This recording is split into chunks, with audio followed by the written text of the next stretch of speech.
네. 국가로 들어올 수천억 재산을 그냥 김만배한테 안겨줬잖아요. 일반 국민들 사건은요. 초코파이 훔쳐도 항소합니다. 7,800억에 대해서 못 받을 구조가 됐는데 이걸 항소 안 한다? 이거는 저는 평생 이 일을 해봤지만 예. 이런 거 보도 듣도 못했습니다. 2심에서 김만배가 7,800억 다 배임 맞고 해먹은 거 맞아 라고 자백해도 형량이 늘어나지 않고 473억 이상이 이 사람으로 뺏을 방법이 없어요. 이건 과거의 조국 사태랑 비교하는 분들이 많이 계시는데 조국 사태 2 그거보다 100배 더 심합니다. 조국 사태 같은 경우는 문재인 대통령이 자기 측근이었던 조국을 봐주고 싶어 했던 거잖아요. 이건 이재명 대통령이 직접 관련된 공범 사건에 대해서 개입한 겁니다. 차원이 다른 얘기죠. 예.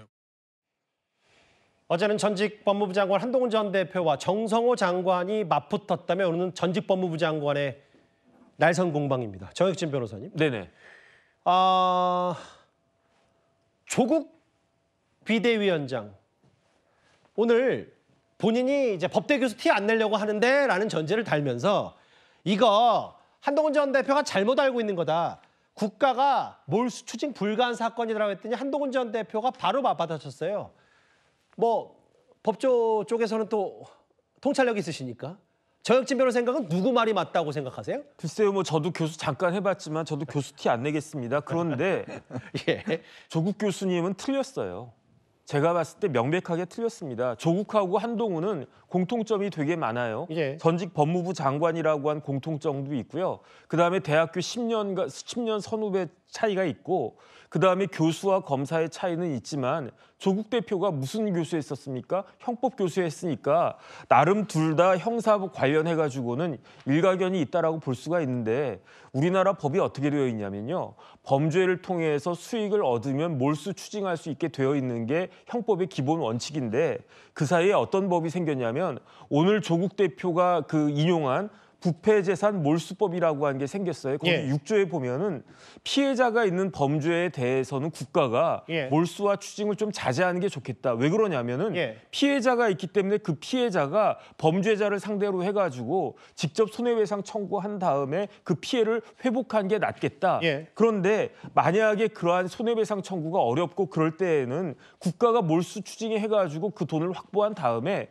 그런 다음에 피해자에게 환부한 것이 좋지 않겠는가? 이게 그래가지고 만들어진 법이 부패재산 몰수법이거든요. 예. 그런데 이게 피해자들의 손해배상 청구가 쉬운지 어려운지를 판단하는 사람은 누구냐? 예. 대학 교수가 하는 게 아니에요. 그건 누가 하는 거냐? 판사가 하는 거라고요. 저 1심 재판부의 말도 저희가 화면에 잠깐 띄워놨습니다. 네네. 그러니까 쉽게 말하면 예. 조국 대표는 내가 서울대 법대 교수고 뭐 다 판사들도 다 내 제자고 그러니까 예. 내 말이 맞다 이렇게 생각할지 모르지만 법이라고 하는 걸 선언한 구체적인 사건에서 이것이 법이다라고 하는 걸 선언한 사람은 예. 대학 교수가 아니라 판사거든요. 그런데 1심 재판부에서 어떻게 이야기했습니까? 428억 그 검찰이 김만배 씨한테 청구했던 게 해달라고 청구했던 게 6,111억이었지만 예. 그 법원에서는 428억만 인정을 했단 말이에요. 하지만 어쨌든 몰수하고 추징할 수 있다라고 법원에서 판단을 했는데 거기에 대해서 왜 조국 전 대표가 이게 몰수 추징이 불가능하다라고 이야기를 하는가? 예. 그건 말이 안 되는 거고요. 그다음에 현실적으로 예. 만약에 이런 부분들이 한 5억 10억 정도만 돼도 예. 사실 어떤 부담이 되냐면요. 인치대가 부담이 돼요. 그런데 인치대라는 건 인치대라고 하는 건 법원에다가 소송할 때 내는 거란 말이에요. 예. 그러면은 5천억 막 그렇게 되면요. 인치대만 몇십억 된다고요. 예. 그런데 만약에 성남시가 민사소송해가지고 몇천억을 갖다 청구한다고 했을 때 예. 그럼 몇십억 들여가지고 청구를 했는데 이 소송 제가 봤을 때 이게 어렵거든요. 예. 그러면 인치대만 날리고 거기에다 또 뭘 날리냐면은 패배한 그 사람은 승소한 사람에 대해서 변호사 비용도 물어줘야 되잖아요. 알겠습니다. 만약에 성남 도계공이 소송 잘못하면요. 예. 김만배 씨한테 그 변호사 비용까지 물어주는 그런 일이 발생하는데 그런데 어떻게 몰수 추징이 불가능하다고 이야기하는가. 이거는 현실과 실물을 모르는 사람이 일방적인 주장이다. 그렇게 생각됩니다. 어쨌든 정혁진 변호사의 논평의 핵심은 한동훈 전 대표가 맞았고 조국 전 비대위원장이 틀렸다. 모르겠어요. 조국 비대위원장의 말에 또 추가로 덧붙일 게 있으면 저희가 반론 차원에서 뭐 이건 정답이 있는 문제긴 하지만 반론 차원에서 또 만나볼게요. 김준욱 대변인. 근데 이제 전직 법무부 장관의 대결이 여기서 끝나는 게 아니라 사실 정확히는 어제 추미애 전 장관, 추미애 법사위원장과 한동훈 전 대표도 총 얘기를 두고 한판 붙었어요. 그렇습니다. 뭐 추미애 그 지금 법사위원장께서 예. 한동훈 대표에 대해서 뭐 총 맞은 것처럼이라는 이제 뭐 이렇게 말씀을 좀 하시고 또 지금 과거에 몇 년 전에 한동훈 전 대표보다 지금이 예. 더 상태가 좀 안 좋아진 것 같다라는 취지의 이제 발언을 하셨는데 예. 두 분의 뭐 관계는 뭐 익히 아시는 것처럼 뭐 앙숙 관계인 것 같습니다. 그런데 지금 이 사안에 대해서 그 한동훈 전 대표의 입장은 굉장히 간결한 것 같아요. 예. 특히 이제 지금 좀 전에는 추징금 문제였습니다만 예. 이제 그 한동훈 전 대표가 장관에 재임하던 시절에 윤석열 전 대통령과 관련된 그 징계 사안 예. 이 부분에 대한 판단이 있었던 거 아니냐라는 이제 지금 얘기가 있었던 것이고요. 예. 거기에서 추미애 그 법사위원장께서는 한동훈 전 대표가 아마 그 장관 재직 시절에 예. 모든 사안을 다 상소 포기까지를 한 것 같다라는 이제 취지로 말씀을 주셨던 것 같습니다. 예. 그런데 한동훈 대표의 입장은 본인은 23년도 12월 21일에 장관직을 사퇴했고 예. 그리고 법무부가 상고를 포기한 것은 예. 23년 12월 29일이다. 그렇기 때문에 본인과는 아무런 관련이 없다. 이렇게 이제 지금 이제 주장을 하시고 있는 상황이라 예. 이 부분에 대해서 과연 그렇다면 본인은 정말로 이 문제와 관련이 없는 것이냐 아니면 장관으로 재직할 때 이 문제에 대해서 예. 보고를 받았던 것이냐라는 것에 대해서 지금 추미애 법사위원장과 두 분의 설전이 이어지고 있다. 이렇게 보고 있습니다. 전직 법무부 장관의 이른바 대장동 항소 포기 날선 설전들 말고도요. 죄송합니다. 중요한 얘기하는데 목이 맸네요. 제일 중요한 이슈는 이걸 겁니다. 어제 정성호 장관의 얘기. 아니 부당이익 환수 못하는 거 민사소송으로 할 수 있다는 취지의 얘기. 7천억 민사소송 뭐 성남 도시개발공사가 주체가 되면 할 수 있다. 여기에 야당 의원을 전사적으로 반박을 했습니다. 민사소송이 웬 말이냐. 직접 한번 목소리 들어보겠습니다. 대장동의 이름 뒤에는 수많은 주민들의 눈물과 되찾지 못한 국민의 재산이 있습니다. 이제 대장동 범죄자들이 저 돈 7천억 원을 다 먹게 되었습니다. 대장동 주민들의 피눈물이 어린 그 7천억 원을 범죄자 주머니에 털어준 이재명 정부와 민주당은 이미 당군 이래 최대 범죄인 대장동의 공범입니다. 1,600억 가까이를 지금 당장 김만배 씨한테 돌려줘야 되고요.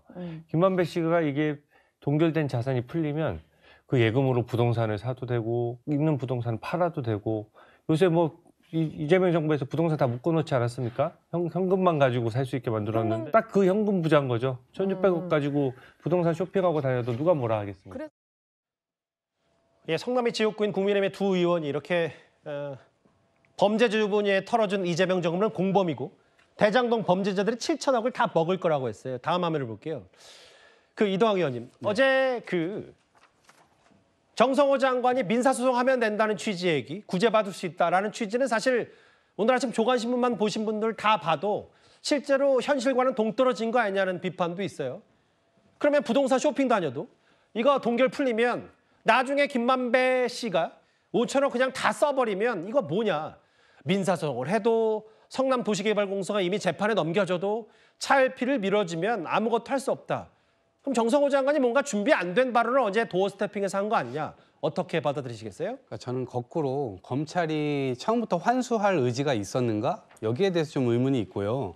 왜냐하면 처음에 이 대장동 사업이 시작될 때 부산저축은행에서 1,155억을 밑자금으로 가져와서 예. 사실상 그걸 쓰잖아요. 그런데 지금 그때 당시 보증을 서줬던 게 예금보험공사입니다. 예. 근데 예금보험공사는 지금 채권만 3천억이에요. 그러니까 사실상 자본 잠식 상태로 들어가 있고 또 검찰이 제시하고 있는 게 남욱 변호사 지금 피의자로 돼 있는데 예. 이분 같은 경우는 지금 추징 뭐 대상금이 지금 천억이 넘는다는 거 아닙니까?